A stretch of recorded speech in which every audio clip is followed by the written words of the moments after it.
अथ पञ्चदशोऽध्यायः पुरुषोत्तमप्राप्तियोगः। श्रीभगवानुवाच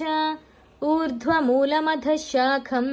अश्वत्थम् प्राहुरव्ययम्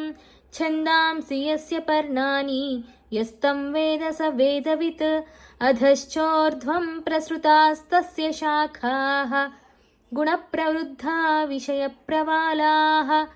अधश्च मूलान्यनुसन्ततानि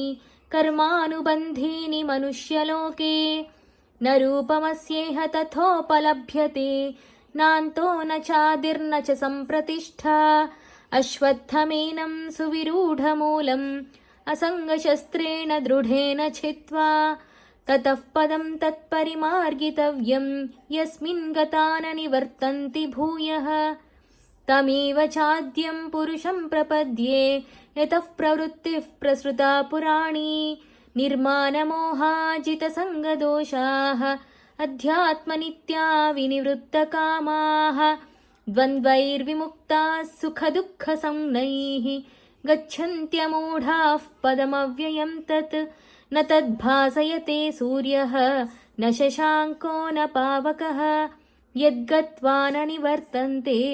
तद्धाम परमं मम ममैवांशो जीवलोके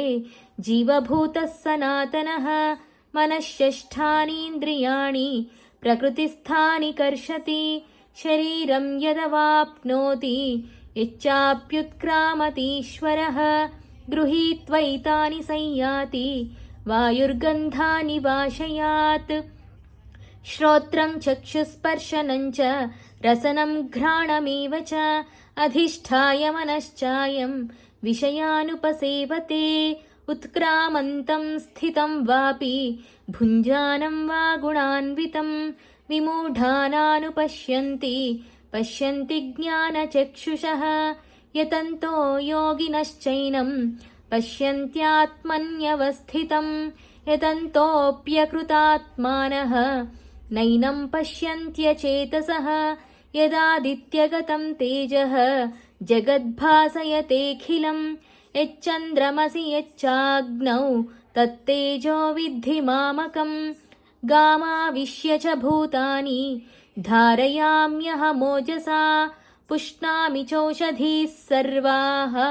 सोमो भूत्वा रसात्मकः अहं वैश्वानरो भूत्वा प्राणिनां देहमाश्रितः प्राणापानसमायुक्तः पचाम्यन्नं चतुर्विधं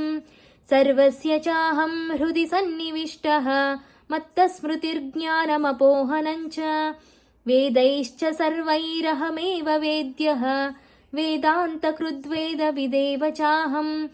द्वाविमौ पुरुषौ लोके क्षरश्चाक्षर एव च क्षरः सर्वाणि भूतानि कूटस्थोऽक्षर उच्यते उत्तमः पुरुषस्त्वन्यः परमात्मेत्युदाहृतः यो लोकत्रयमाविश्य बिभर्त्यव्यय ईश्वरः यस्मात्क्षरमतीतोऽहम् अक्षरादपि चोत्तमः अतोऽस्मि लोके वेदे च प्रथितः पुरुषोत्तमः यो मामेवमसम्मूढः जानाति पुरुषोत्तमं स सर्वविद् भजति मां सर्वभावेन भारत इति गुह्यतमं शास्त्रम् इदमुक्तं मया नघ